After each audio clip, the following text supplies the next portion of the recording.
Yeah, I've been very blessed. Stephen last night was asking me, he was running for my MDB, and he was like, okay, what was the last movie you worked on? And I got it should be common sense, right? But I got it wrong. And then he asked me, what's the one before that? I got that one wrong too. He went like 7 deep, and I was like, shoot, man, I don't know. Anyway, well, we're here to talk about film budgeting. Basically, I was going to talk about, how to come in under budget and stuff like that, but I realized that it would just be a bunch of words on the screen, you know. And so what I'm going to do is I'm going to take you through an actual budget. Now it's a template of a budget, so it's not really, it's kind of going to be a budget, but it's in a rough stage of writing.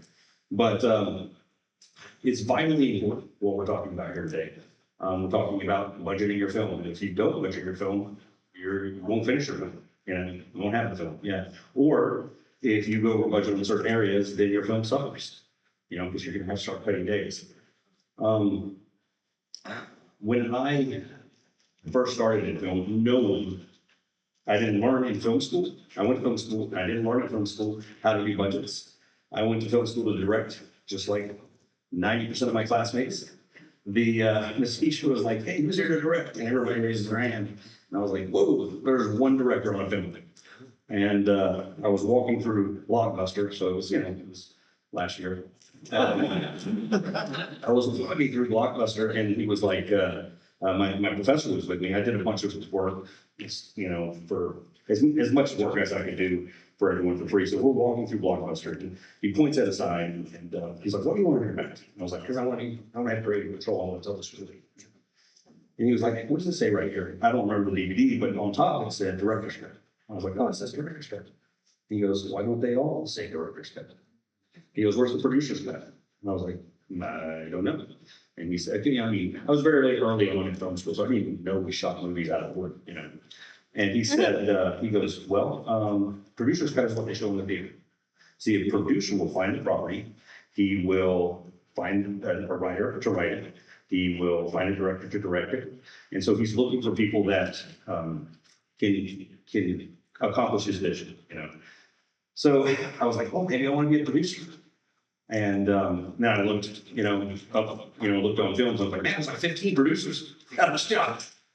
And so I started looking for the jobs no one else wanted to do. And I was like, I want to keep working. I want to pay my student loans. And so I started out in locations, and then like every department I did. But the constant was the taking someone's dream and then breaking out all the elements and shepherding it for them.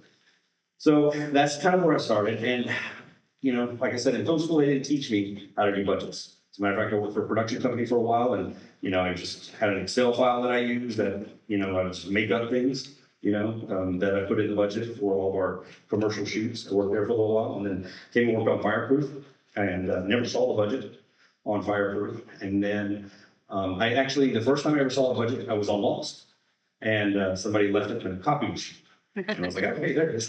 That's what it's supposed to look like.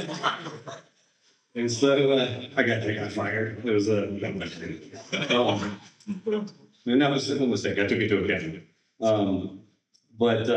So it was just, it was irritating to me that this piece of information that's vital to film is so hard to figure out. Now there's, resources online and stuff like that you can go check out. And I highly recommend it. There's a lot of different websites that can help walk you through and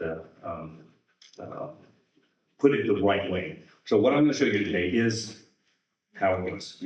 I'm going to walk through every category of the budget, and give you a little tips here and there. So, before we start, I want to pray. God, I just thank you for the way you've blessed us, the way this medium that we can use to get the gospel out, God. Help us be good stewards of our time, our relationships, and your word. God, we would be nothing without you. We wouldn't be here. We wouldn't be created. You are the most creative being, and you are the perfect steward. God, we give you glory and praise, in Jesus' name. Speaking of being a good steward, like in Matthew, it talks about, the talents, the parable of talents. So where he gave the guy 5, he went back, brought back, another 5, so he had 10. And then there was a guy with 2, brought back another 2. And then he looks at the one that, what was great is when he brought them back, not only was he praising them, he was like, let's go celebrate. You've done it, well. And then one that didn't do well, he was like, you wicked servant. Man, I don't want to be wicked. So, anyway, this is what a budget looks like. That I don't know if you guys can see it well back there or not, but this is that movie. But you have, this is pretty much just what a top sheet looks like. This is production. It's formatted like most studios take it. Like every category I've seen on different budgets is all swapped around. So sometimes I've had camera be like 2,600. So it just really depends on what studio you're taking it to. Some of them don't even care. Like for instance, Sony, I did the first movie I did a budget for them for was Courageous. And I was very early on in doing budgets that way. And so I've grown since then. But they don't like that. They were like, nope, this is how you do your budgets. And so I had to go back and format it back to that old budget every time I do one of their films. So this is what they call above the line. There are 3 sections, or 4 technically, to a budget. You have the above the line, which is your cast, development fees, directors, producers, all of their travel. And then you have below the line. Now, below the line makes up everyone else that actually makes the movie. You have your camera department, production staff, grips, electrics, all your transportation needs, everything that the physical production needs usually falls into that category. The next element is your post.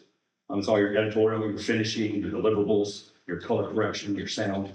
All that falls into your VFX. All that falls into that category. Then you have just some other, is what they call it. And you have administration expenses, like legal fees, insurance, contingency. So now, this is what's called a top sheet. So it's the top view. Most financiers, this is all they want to see. They don't need the nitty gritty of the budget, but they'll look at this and they'll be like, okay, put something together. So I'm going to drill down. So I'm looking at the producers being right here. And then we drill down one layer, and that's called the account view. So it basically gives a list of who's in that department. And you go down to one more view, and it's what's called the detail view. So that gives you who's actually working on the film, how long they're working for, how much they're making. And again, these are all general numbers, so a movie that who knows what they're getting.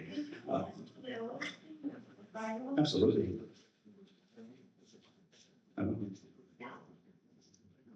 You'll see this slide again in a minute.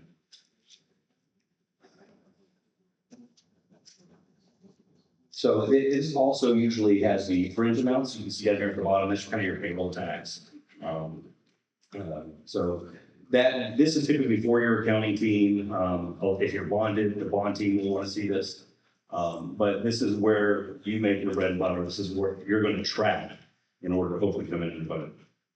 So then here's the different categories in a budget. The first one is development.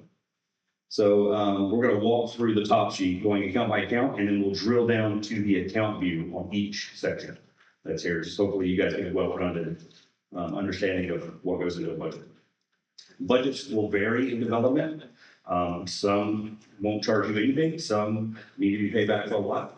Like this one, for instance, this one just has the screenwriters. That was the only line item they needed paid for in the budget.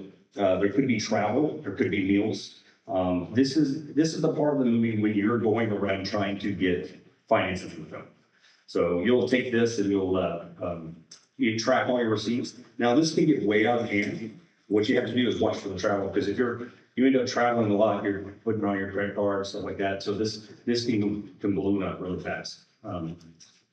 So and then this right here with the script writer, this was an original screenwriter that needed to be bought out in this development deal so they could take it to somebody else. So then you have your script. So this would be your writer payments, maybe life payments, options, script copying, any research that they need to do for the script would kind of come out of this category. And you want to lock your script as early as possible, because every time you have to go back and get a rewrite done, it's more money. So typically, whenever I'm contracting out a writer or anything, I always try to get at least 3 or 4 revisions. Now, I've already, especially if I bought this script from somebody else, it's been through a few versions. And so every time they write a version, I'm going to give them as many notes as possible. I'm not going to be like, no, let's change this, these 3 things. I don't like this. So I'm going to try to read it and drill down to what I'm wanting. Next is your producers unit. This is the one we just saw.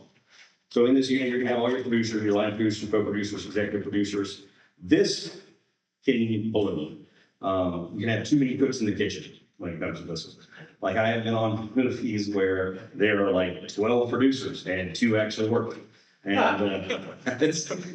so it's, I mean, there are creative producers, which is great, and they're sitting by the director and feeding him information and going, hey, well, why don't you try it this way? They're there to kind of shepherd it. And some of those guys are great day-to-day producers, but then you have the producers that that's their first film, or, I don't know. I did this one film that we had a bunch of producers on it. And by the second day, I knew who I needed to talk to. Like, you go to somebody, and sometimes they just don't want to make the decision because they don't want to fall back on them. And so I felt like there were 2 producers on that film, me and this other guy that actually made the movie. We had all these other hang-ons, and it hurts the budget. Now, on the flip side of that coin, I did a movie called The Forge. I don't know if any of you guys saw it, but we had a great producing team. I felt like it was almost just right to where we weren't all overworked. It was like many hands make light work, but you have to define those roles. Like who's responsible for what. Because it's great having people that you can lock shields with, you can pray with, and they can help lift your burdens. And so I'm not saying just one producer making a film is this rough, man. It's a nightmare. But like I just did this TV show, and we had 3 producers on it, and we were all really busy. But I don't think we could have done it too.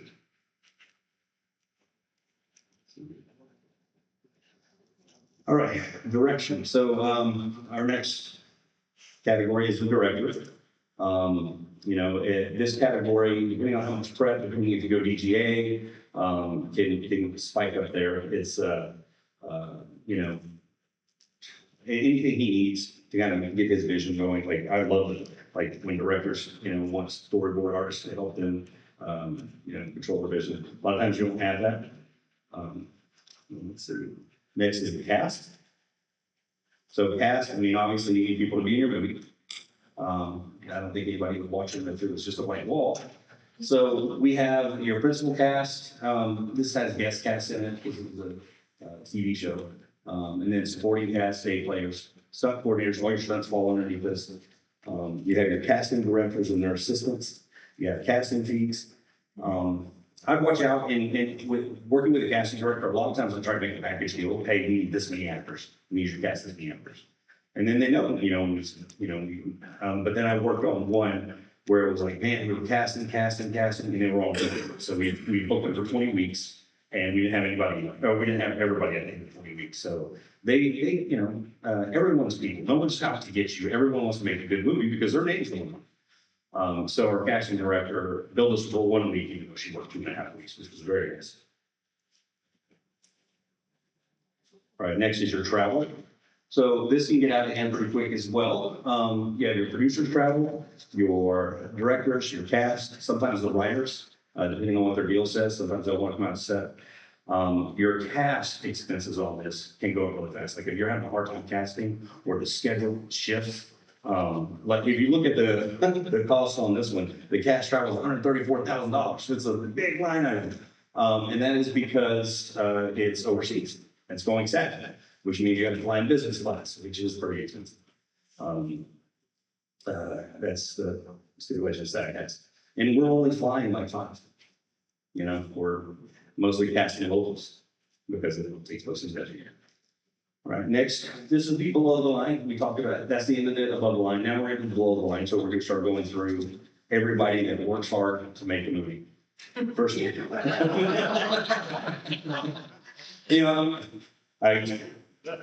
think I can, in the back of my head, like about 5-6 years ago, I always thought cast had it easy. I'm like, yeah, they're just, they show up in their pajamas, they go to hair, makeup, and wardrobe. And then they get fed breakfast. They don't even eat before they go. Someone picks them up at the hotel and drives them to work. And then they're there, and somebody hands them what they're doing, where they're standing. I mean, I was like, how easy is this? And then my wife, who is probably one of the, like, her self-esteem character, like, she knows who she is.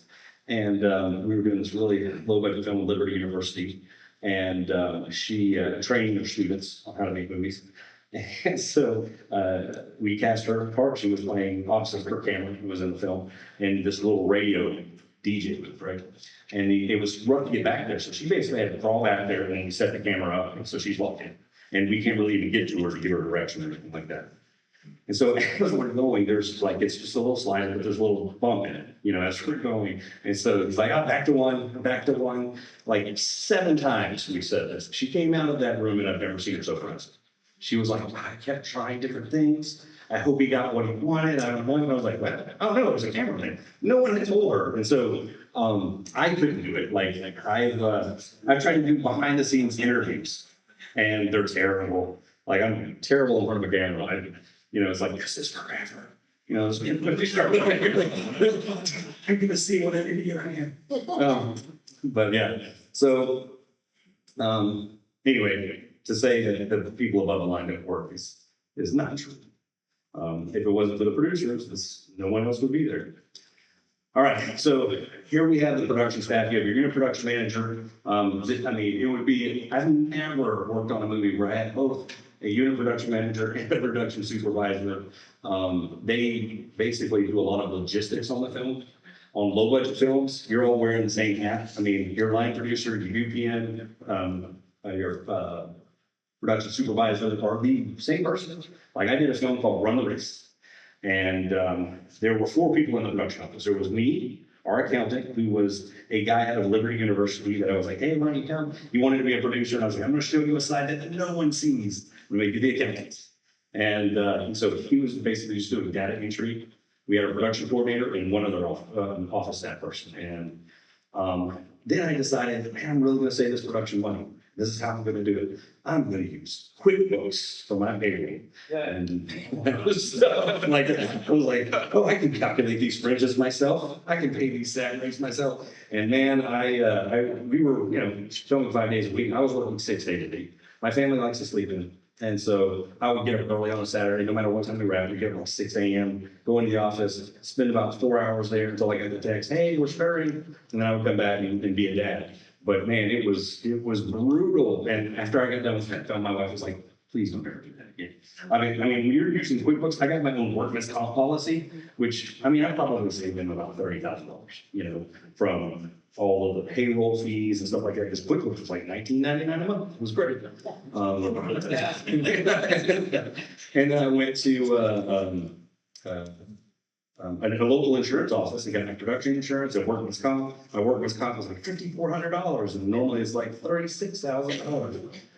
And so I was like, man, we're saving money left and right. But then at the end of it was funny. At the end of the year, I was like, oh, we closed the company down. You know, it was like after 3 months, I called the insurance company. I was like, hey, yeah, you know, you can cancel the workman's comp policy. We don't need it anymore.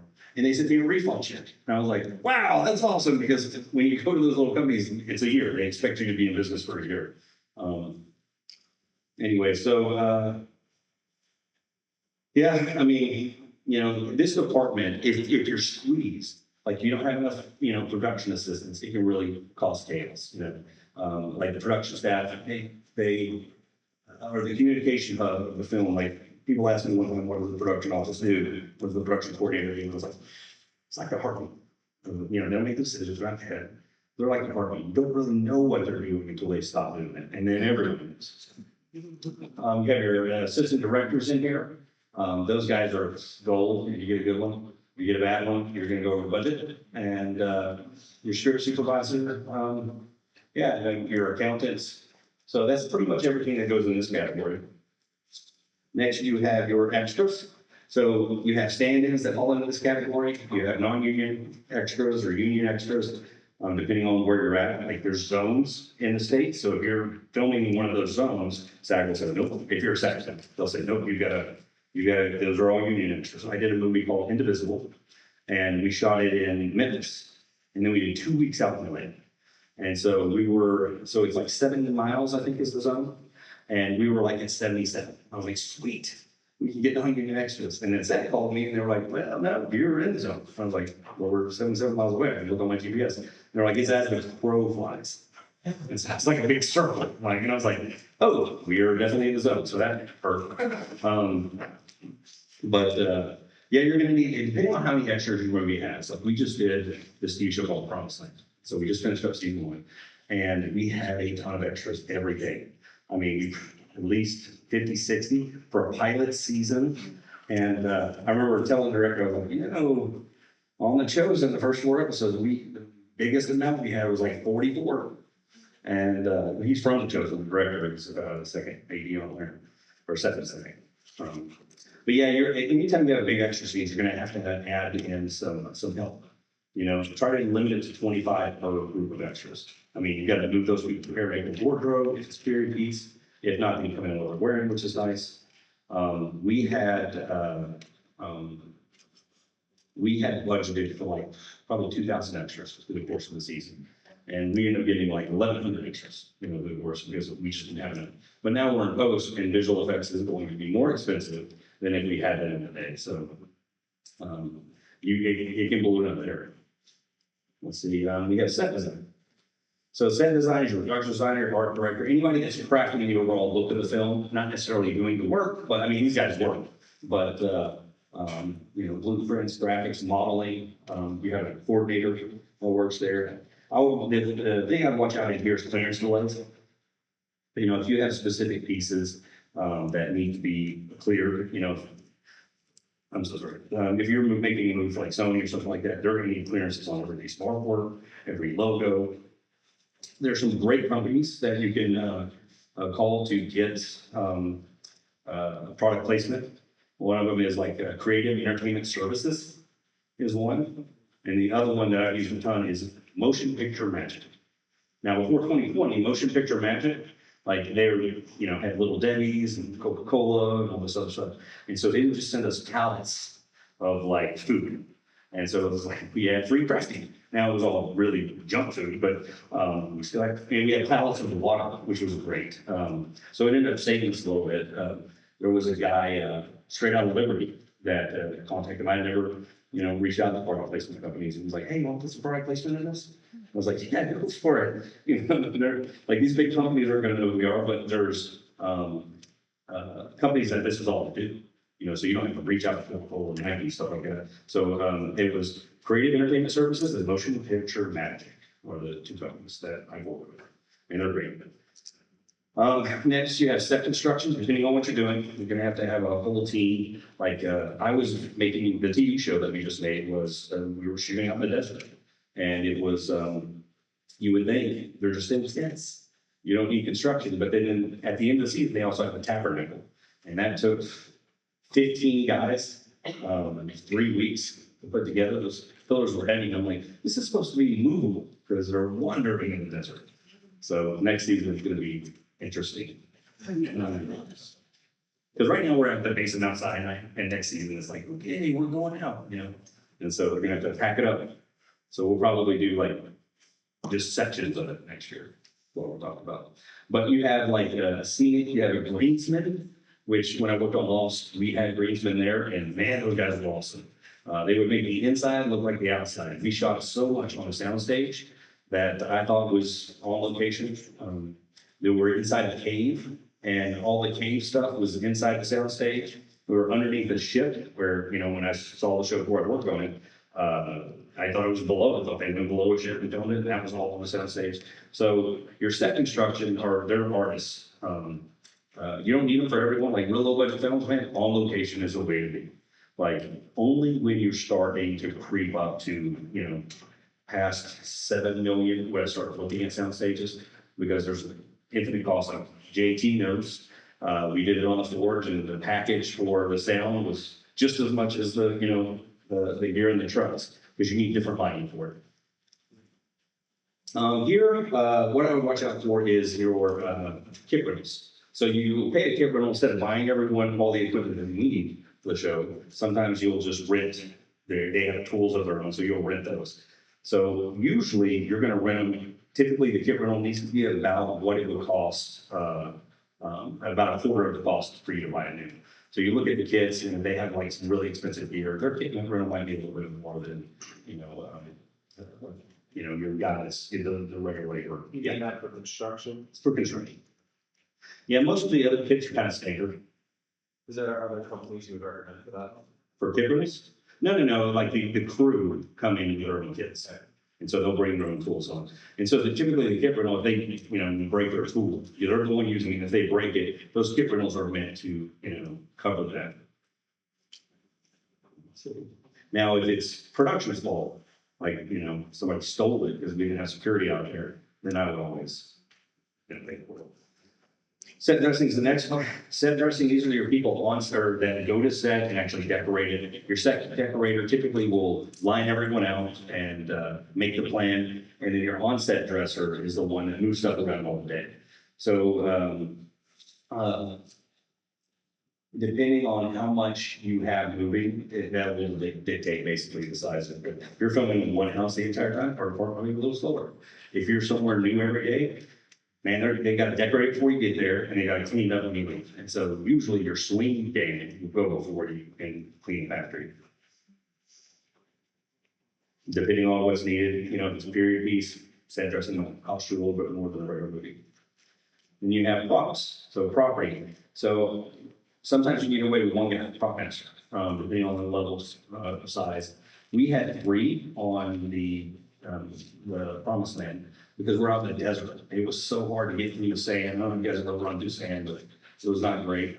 So we had one person on set because they're resetting the props every scene, and then 2 people running back and forth. They also had these clay pots. So when you're looking through the budget, think about what it takes to get those things ready for the next day. So we had these clay pots that you couldn't just put in a Tupperware bin. You'd wash them out at the end of the day, put them in a Tupperware bin, and it mold and starts forming. So we had to stand them up on these racks, and so they just needed more hands, which made sense. Like the prop master, when we first did the show, I didn't have an assistant. So she came to me and, she was crying a little bit. She was like, I won't do a great job, and this is why. And so listen to your people whenever you're making a film. Look at the greater good. No budget. I've never done a budget where I spend exactly what I budgeted. Sometimes it's like, hey, we save money over here, now it's moving over here. So tracking a budget is vitally important, and I'll talk about that in a little bit. Maybe. Let's see. Next is the picture vehicles. Sometimes the animals are in there as well, and this budget is. And there's no picture vehicles in this one. There's just animals. And animals, you really need to watch out for the animals' needs. Like, where are you going to stage them? Are they going to be in a hot trailer, or do you have a pen for them? You're going to have a wrangler with some of the animals. A lot of times I'll find the wranglers, they'll find the animals, and they'll take care of that all themselves. And I'm just, hey, what do you need for your budget? You're going to need feed, maybe a vet. We didn't have nature vehicles.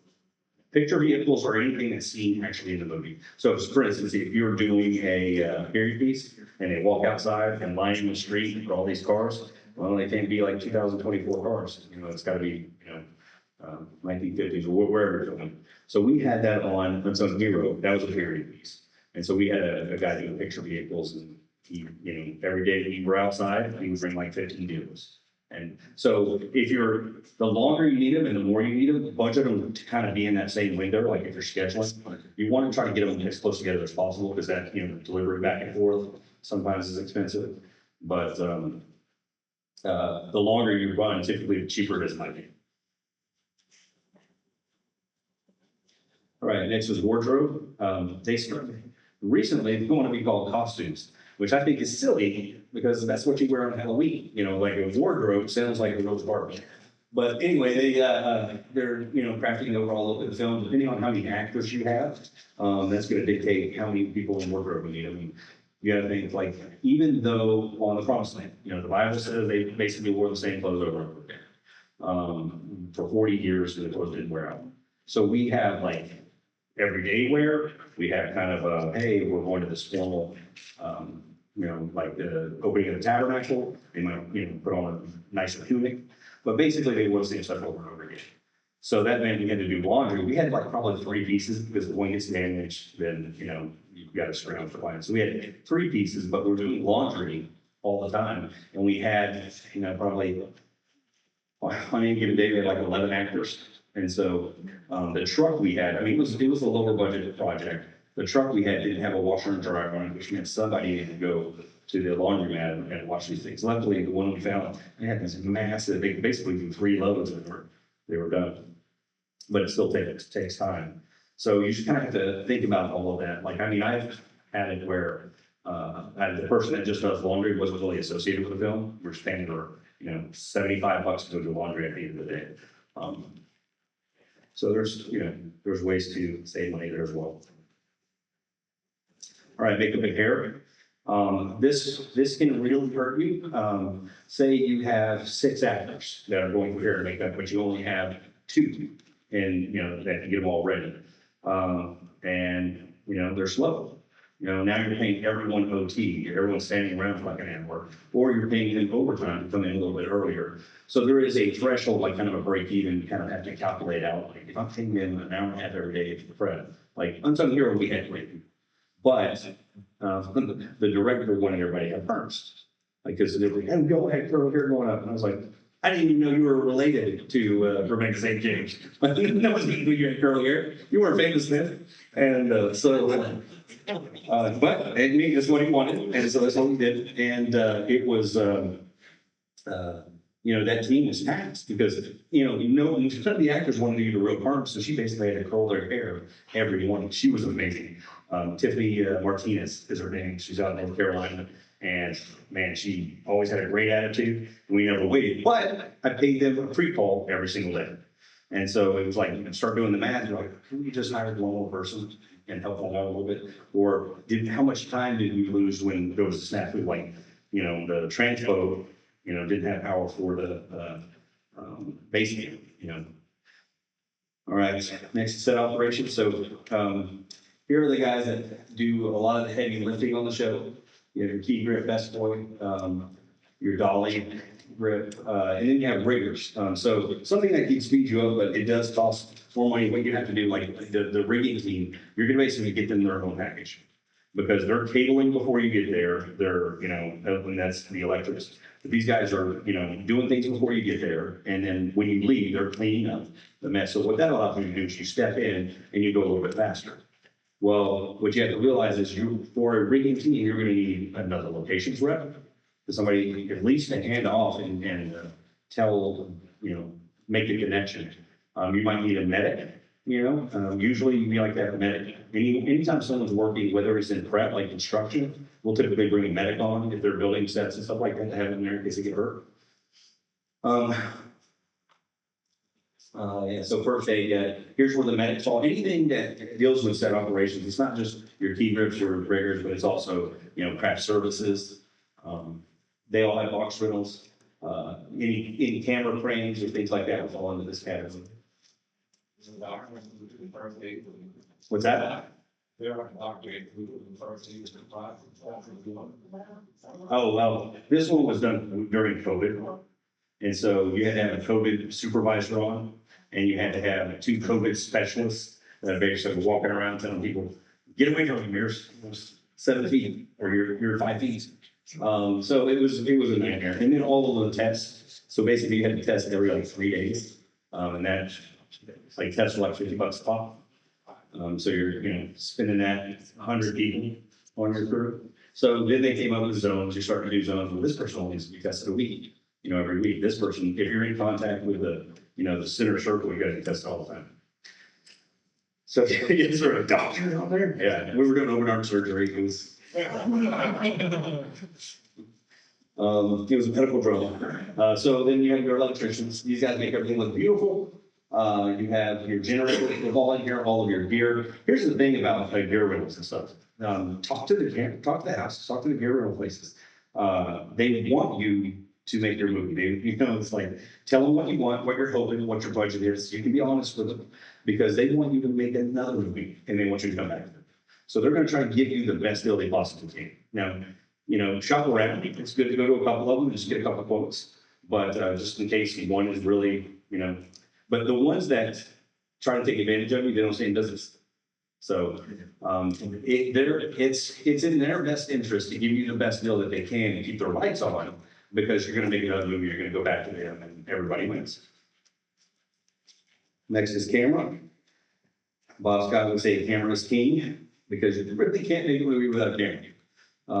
You have your director of photography here, you have your, yes. Opposite, I've done some thought, using, well, instead of big draw electricity, but using their, all sorts of different kinds of. Yeah, we've got better cameras now, we got LED, like, so on the Promised Land, one, we were daytime exterior most of the time. So we ran off a lot of LEDs, we didn't even have a real generator, essentially power, Video Village, so we had a lot of butt-butts. And then we had like 3 night things, and we rented a generator just for, we did them all on one day, and rented a total line on that day. So, I mean, JT would know better on that question than anybody else. It is getting more efficient, and cameras are, the lab keeps getting a little bit better. But what you don't want to skimp out on, depends on what you want the movie to look like. If you're really trying to go that extra mile and compete with a visual look, like the big films do, then you're not just lighting the circle right here. You're lighting back there. You're telling the story with, the way it's light hits the trees and stuff like that. So, I mean, your crew wants to make the best movie. As I said that earlier, their name's going on it. And so they're going to fight for the look of the film, which is great. It's anytime there is a conflict, I feel like it's always for the betterment of the movie. Jessica, could you also repeat the question in the? Oh, yeah.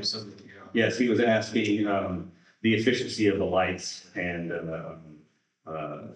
is it drawing less power, at this point. So, you can't get away with probably smaller generators than you used to. Like back in the day when all using tungsten, everything, you had massive generators, and they had to be crystal sync, and they had to be, silent generators. So they were specialized. You couldn't just go to, what's the, like one of the companies. Home Depot, yeah, you could go to Home Depot and get one. So camera, like your still photographer falls in here, you've got your DIT that falls in here. You could go over budget here if your camera, now you have big builds on your camera. Like we shot, when we did the Forge, the Alexa 35 just came. And it was the hottest thing, and we were using analytic lenses.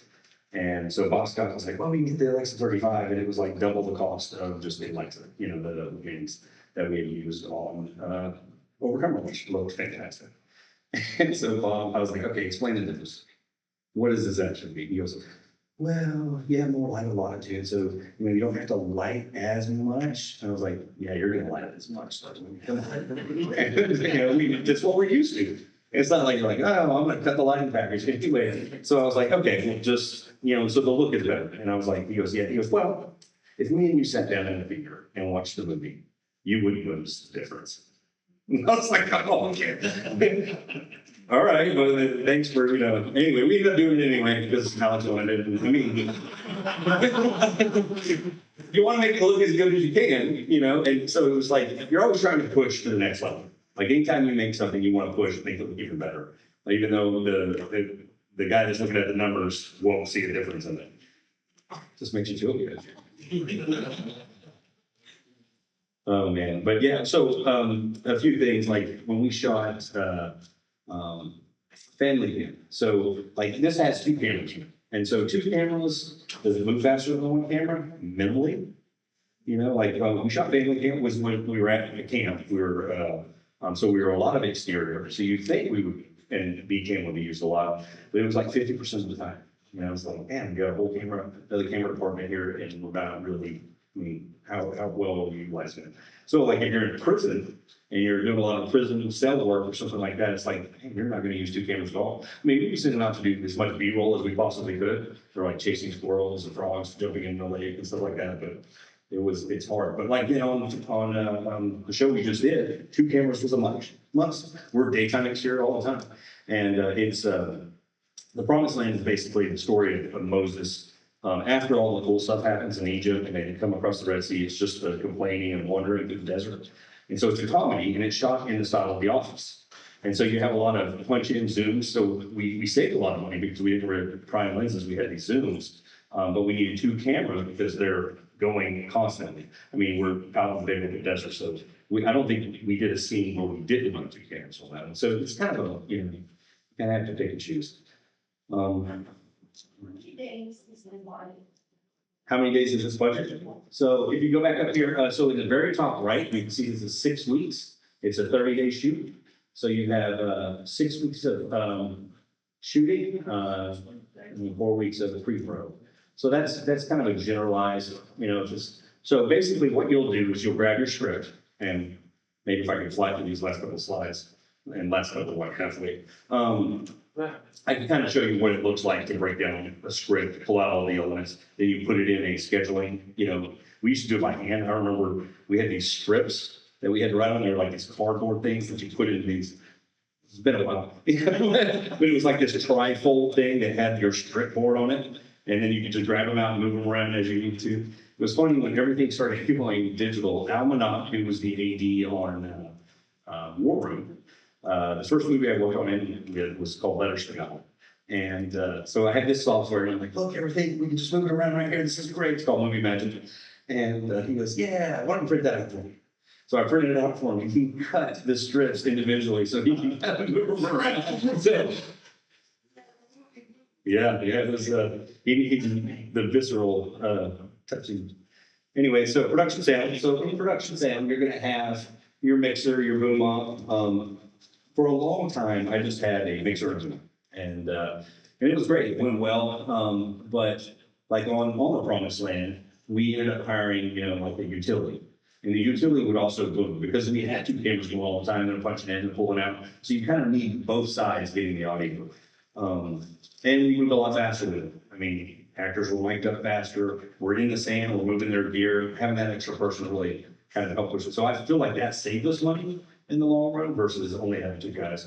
Your walkies will be in here. It used to be a great company. I was like, I would always tell there's this company called Thai Audio out of Florida. And I used them ever since I started. And then we give me walkies for like $6 a week, per walkie. It was amazing, amazing deal. Most of them are like 12, 14, I've seen 18. Anyway, I called them for the Promised Land and they closed. Very disappointing. Probably should have charged a little more for that. But hey, man, it helped our movie be better. Yes. Talk about Oh, walkies? Yeah, man, it's, if you can't communicate, you're, not making a film, So like walkies, everybody's on different channels. I mean, it's not really a walkie lecture, but they are vitally important. Communication is key in anything. And so like, me and my wife, we try to communicate well, and I love her, and we're, on the same page all the time, and we just communicate. So you can imagine if you didn't have walkies, how hard it would be to get stuff from one place to the other. Special effects. So your special effects coordinator, these guys can make or break you a lot of times. I mean, if they're good at their job, it's going to be safe is the main thing. We did season 1 of The Chosen, and for the first couple of episodes, we had a guy that, I don't know, I mean, he's a good guy, very nice. Not the fastest guy in the world, but, had a great attitude. But he couldn't keep a fire in it. And I mean, we'd be in the middle of the scene and the torch would go out. Or he just wasn't like, I think he had jumped in to run the department and had never done that. Because season 1 was really low budget. So we were, trying to stretch every lot. And, but I mean, there would be scenes, it was nighttime and, he wouldn't have any fire in. He was like, why didn't you know there's supposed to be fire? I was like, where do you think the light's coming from? Like, you gotta move the light. Candles at least. And then we had this other guy step in who did an amazing job. Like, he's very safe. And he just killed it. I mean, him and his team we never waited on. I remember in the Sanhedrin at one home, we had all these extras inside, doors closed, and we had these, lamps. And one of the extras bumps it over, hits the floor, fuel goes everywhere. And I'm like, oh! And he jumped up really quick. As soon as it hit the ground and starts spilling, he was like, nobody panic, nobody panic. This fuel we use only interiors. You can't light it on fire. It has to come from a wing, So he was sharp. So skipping on this area could cause an accident. So Family Camp 2 used the same guy, never waited. And it was, I don't know if you saw it, or not Family Camp 2, Family Camp 1, but at Family Camp as well, We had an explosion. We had an arrow on fire that shoots an ATV and it blows up, you know, as the guys are running, escaping. And I mean, it's a big thing. And so it's the sunlight, and this thing blows up and there's trees everywhere. It's like a 30-foot mushroom, you know, as it blows up. Well, he went there, him and his team went there like the day before and trimmed all the leaves back. You know, he's looking and watching what to do. So we did it. I mean, we rented electric cameras that day. And I mean, I think one of our producers had a camera, you know, trying to get the shot. And so we did it. We were great. We were going to move on. And he goes, "You guys want to do it again?" And we're like, "We want to wait." He goes, "I'll be ready before the cameras on. You guys can move the cameras, but I'll be ready for there." In 5 minutes, he's like, "Ready to go." And we did it again. I mean, he was quick. Locations, man, this is a tough job. It's kind of where I did a bunch of locations, but it's, man, you got to think about every crew member. So locations, you have your location manager, you have their assistants. Depending on how many times your location moving, you're gonna have somebody there before you get in. You're gonna have to like, you know, what is your location look like? If you're an interior of a house and it's a super nice house, you gotta get in there the day before to put ramp board down. So you kind of have to factor in not only the rental on the day you're filming, but maybe, you know, some prep. Typically security falls into this category. I would say, you know, things to watch out for and places that you get dinged on this is, you know, just damage by the crew, you know. So anytime you're in I mean, the crew never wants to damage a location, you know, they don't go in intentionally. But sometimes, man, they're working hard, it gets hot, you know, in the middle of the summer, like when we get Courageous, man, it was brutal in that house. It was like probably 117 degrees inside the house, and the attic was like 145. So you just have days where man, people are exhausted. You're working 12-hour days. So you start having diminishing returns as the movie goes on. I can't stand 6 days because, you know, one, you're paying everybody 5.5 on Saturday, and that following Monday, you're getting about 60% of the effort you used to because they're exhausted. And that's just, you know, who we are. I did a film that we did like 10-hour days on, and not, you know, I mean, we had planned for 12, but then we were just moving so fast, it was a lower budget film. And I just remember every day walking home in 10 hours, and I was like, man, this was awesome, you know. One day we finished in 8 hours, and I come home, or while we were staying in the hotel, I came to the hotel, and we had our production office inside the hotel, and my wife was like, "Oh, you guys at home lunch?" And I was like, "No, I'm done for the day." She's like, "What?" And then I played with my kids, we went to the park, and I was just like, man, you have a real life like this. So, but what I saw though from the crew, everyone had it.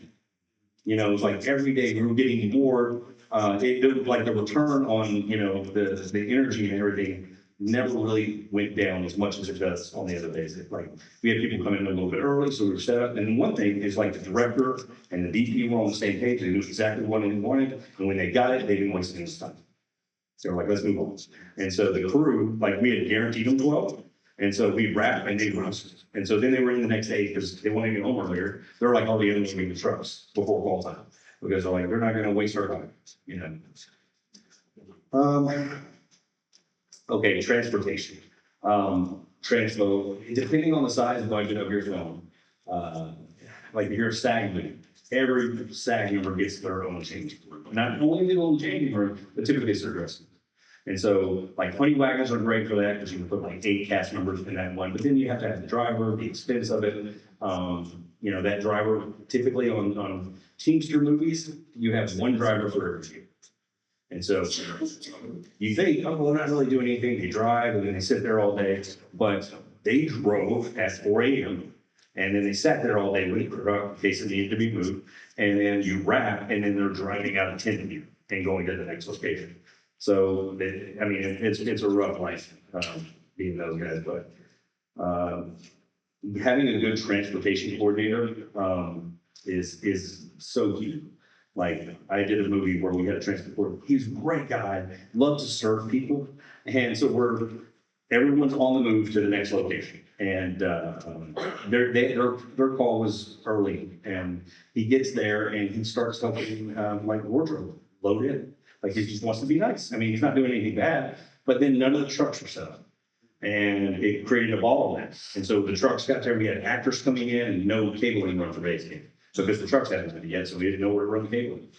And, so it was sad, you know, we ended up making a switch, but, it cost us probably 3 or 4 hours.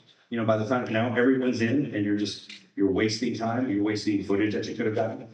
So, you know, places to watch out for here are definitely, and places to save here is if you're not a Teamster movie, you can, you know, maybe pay a crew member, ask the crew members, hey, you want to make a bump of like $50 a day for driving the truck? You know, it kind of covers their time of being in and out and the responsibility of driving the truck. So I've done that on a few movies. It's worked out well. People enjoy the money, and I enjoy not paying a driver $500 a day. Gas and oil, it fluctuates. You just kind of have to look at what the market is. You know, depending on who's leading the way, gas can be $4 a gallon or $2 a gallon. See, now we have stages. Like I talked briefly about stages before.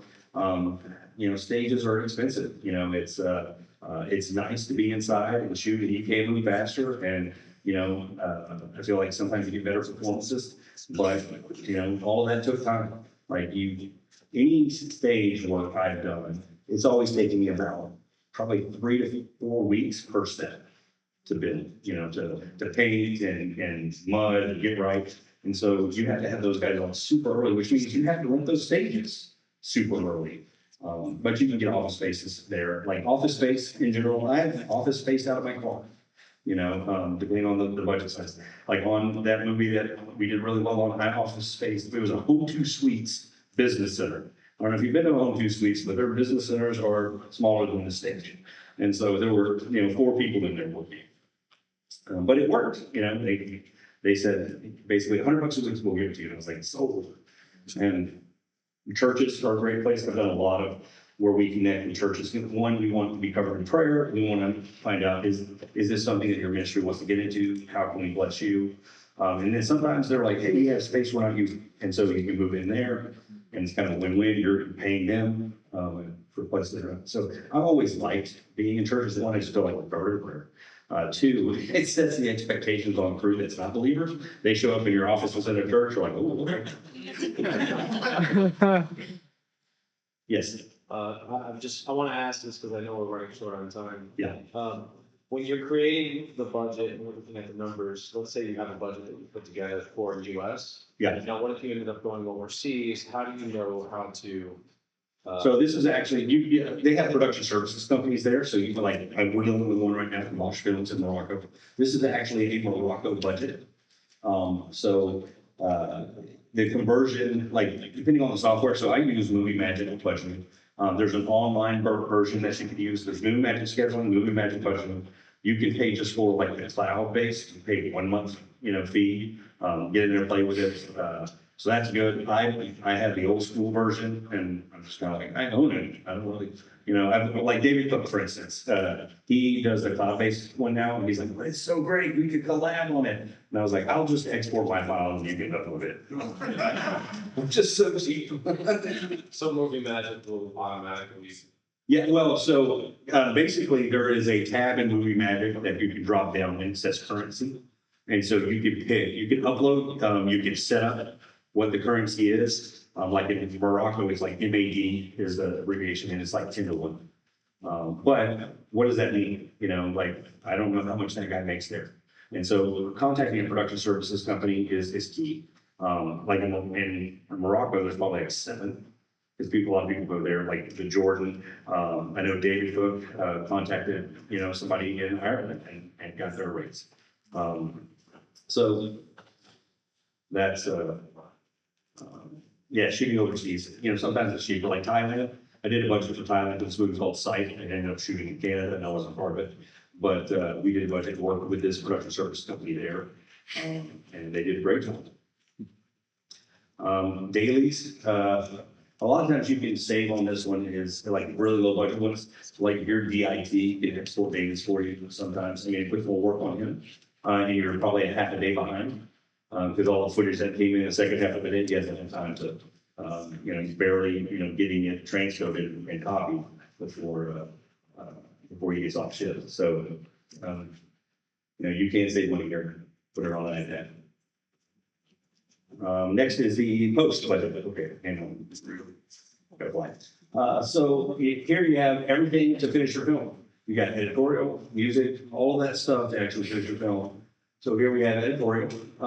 That's your, if you can have a poster, that's great because they do a lot as far as like even just with music licensing and stuff like that. They're coordinating between visual effects and your edit, your sound. Like they basically become the a mini producer on the project. Now you can save money there and do it yourself. And it's a great learning opportunity. We'll get into education real quick. So editors, like I've had one editor on a film and had to put in travel and stuff like that for the director to go travel. Like for instance, The Chosen, it's shot at, or it's done at, what's the name of it? Kappa Studios. And so they will get really close. Dallas will be looking at it from far and he'll fly in and tweak the last, they'll probably stay 2 weeks there, polishing episodes. On The Promised Land, we had 3 editors because we're trying to get it really fast. And each one took 1 episode and they're doing it all frame by frame. So the director's just at his house. He's got 3 editors working. So he never stops. He's like, man, this is busy. Like usually you just, have 1 editor working. So it's a lot slower and you're just getting notes and you wait until the next day. But man, starting out like that, it ends up being, the cost is about the same, but it's the speed that you can take advantage of. We're trying to get it done for Q3 release of this next year. You have your music, music when you balloon up. We did Unsung Hero, and I should have known when you're making a movie with music artists that they're gonna want really expensive music. And so like we had a lot of music, like I think I had budgeted like, 75,000 and we spent like 150. Thankfully we came under budget on the production itself, so we had it, and they weren't just flying and going, oh, we're gonna spend this money. But it was like, ooh, man, that's a big hit. So this one can balloon up fast. So like a lot of times, like your music supervisor will coordinate a lot of the music rights. And you gotta make sure, if you're doing it yourself, you gotta make sure you get both sides and you gotta look at illegal, all that stuff. Let's see, post-production sound. This is the finishing of your film. These were all package deals that we got from one company. They're doing the ADR, they're doing the Foley, they're doing all the sound design. And so it's not broken out like it normally is.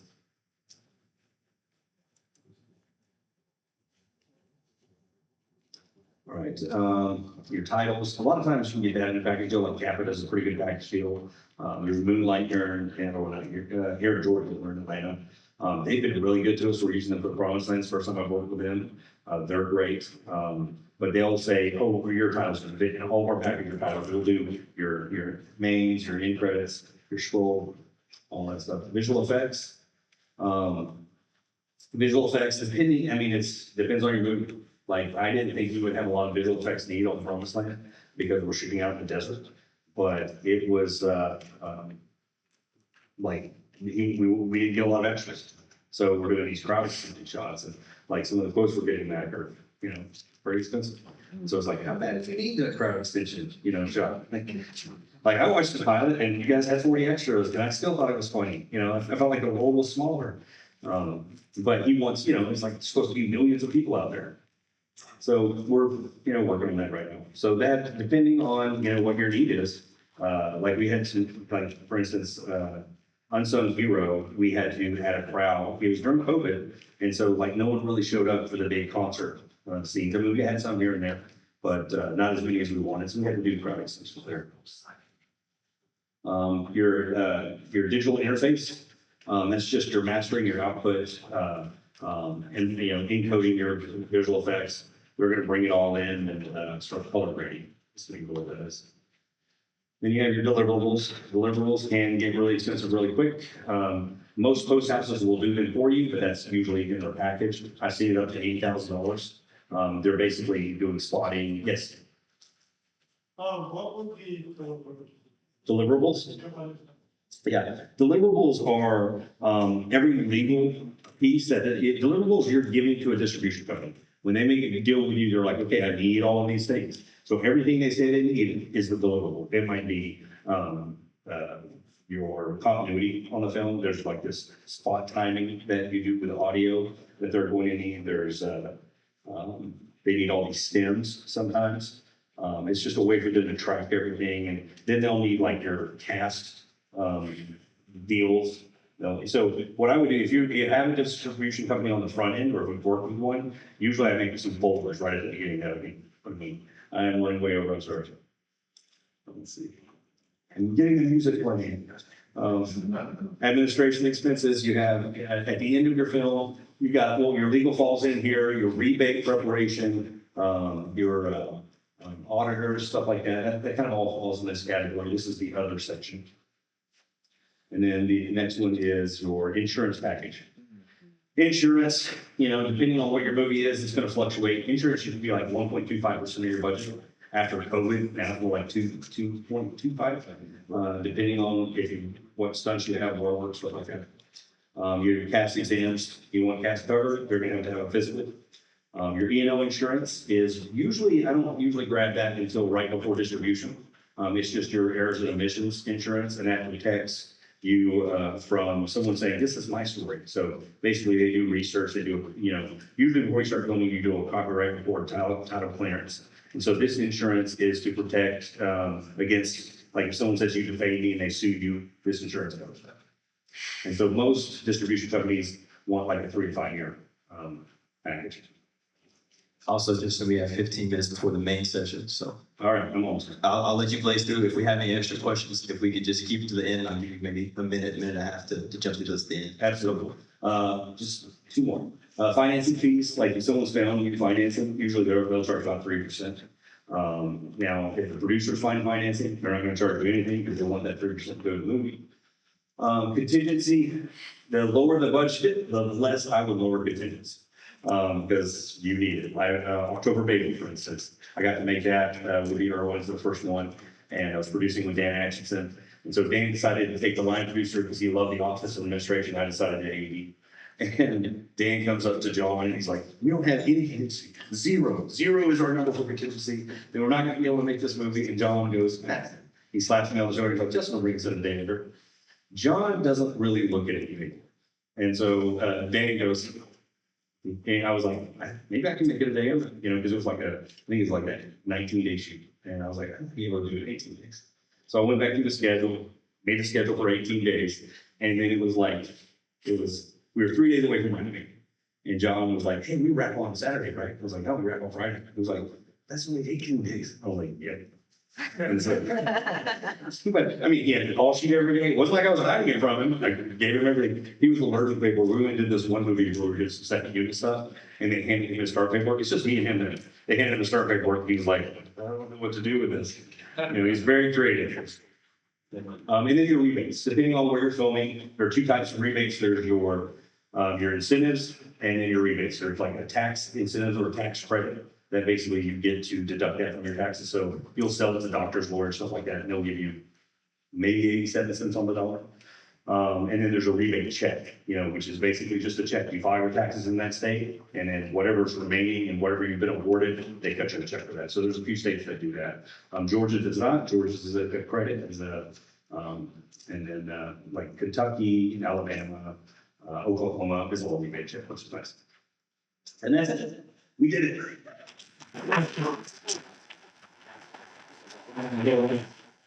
I will give probably a minute for extra questions that I kind of cut off for you guys, but I'll come to you with the microphone if you have any final questions from anybody. We got 2 of them. Real quick, I'll run. I was gonna say, how do you find more money for lighting, but I will say, what do you see like the biggest problems with smaller projects they cut corners on that you think that they should, like some departments, like obviously those need greens sometimes or different things, what would you kind of be awarding of like 1 to 2 to 3 million where it's like? Yeah, 1 to 2, 3 million. I would say usually it's, you want to make sure everyone's safe. So a lot of times you'll start cutting corners on your crew size, because you can't afford it. And then you'll start cutting corners on what's safe, what's not. You start, crew will start feeling ill, like catering is a big one I see them cut corners on, which, I mean, I've done a movie where it was a bologna shoot. And I was like, terrible. It was actually a different film. And I told them, you are going to be the story that I say from now on. We had to use the school's catering and the school oven broke.